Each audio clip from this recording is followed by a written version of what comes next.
brought to you by Silver Pumps. Top quality और consistent performance के लिए सिर्फ सिल्वर पंप नाम याद रखना।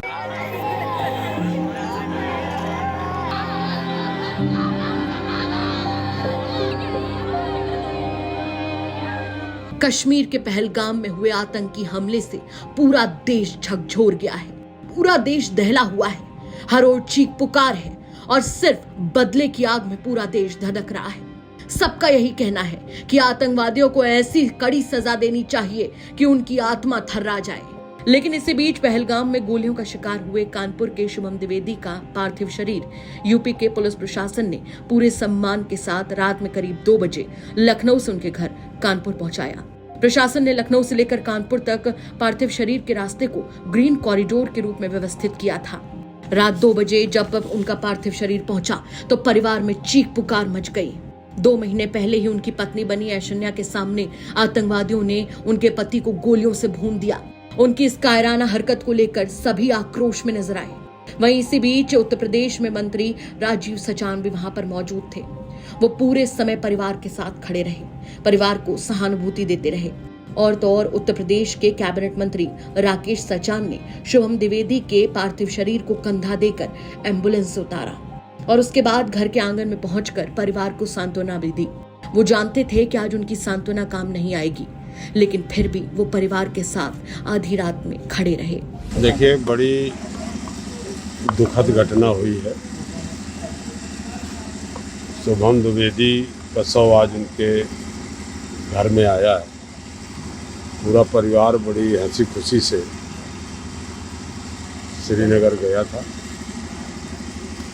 और जिस तरह से नियतों पर आतंकवादियों ने कायरतापूर्ण ढंग से गोली चला करके और देश के 26 से अधिक लोगों को मार गिराया, 17-18 लोग घायल हैं।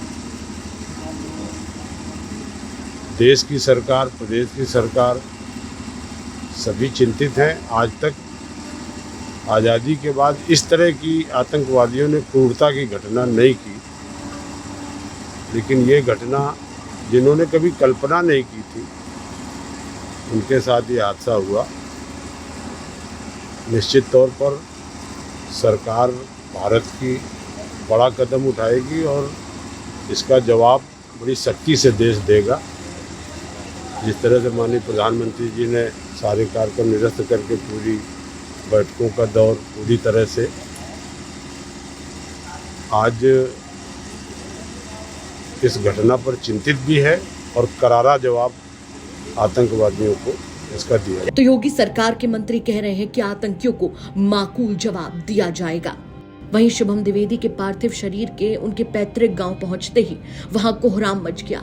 लोगों के आंसू आपका कलेजा फाड़ कर रख देंगे। वहां की वो तस्वीर हमारे सहयोगी रंजय सिंह दिखा रहे हैं। पहलगाम हिंसा में मारे गए शुभम द्विवेदी की बॉडी पुलिस प्रशासन पूरे सम्मान ग्रीन कॉरिडोर बनाकर लखनऊ से कानपुर में उनके घर ले आया है। देखिए, बॉडी आ गई है, पुलिस प्रशासन है। खास बात है यहाँ पर कैबिनेट मंत्री राकेश सचान, उनके साथ एक दूसरे मंत्री हैं, उन्होंने भी बॉडी को कंधा दे करके बॉडी को यहाँ तक पहुँचाया है।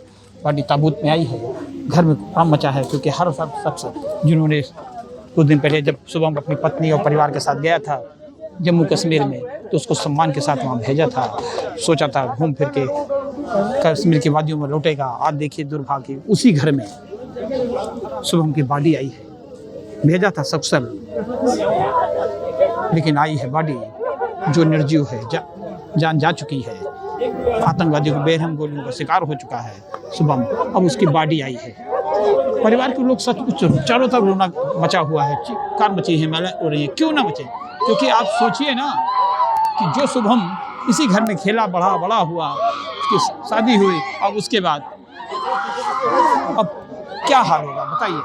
सोचिए, किसी के घर में हो, हम सबके घर में हो, लेकिन ये आतंकवादियों को कभी समझ में आएगा, कब ये सोचेंगे कि इन महिलाओं को जो सहरा आंसू बह रहा है उसको आतंकवादियों ने क्या दर्द दिया? क्या इससे कौन से जन सकते हैं हिंसा करके, निर्दोष लोगों को मार करके? क्योंकि उनका क्या दोस्त था, वो घूमने ही गया था, ऐसी जगह घूमने गया था जिससे कश्मीर के रहने वाले लोगों के लिए ही अच्छा होना था, उनका पर्यटन बढ़ना था, उनके लिए हर चीज़ की दुखदारी भी होनी थी। ऐसे में शुभम की क्या गलती थी?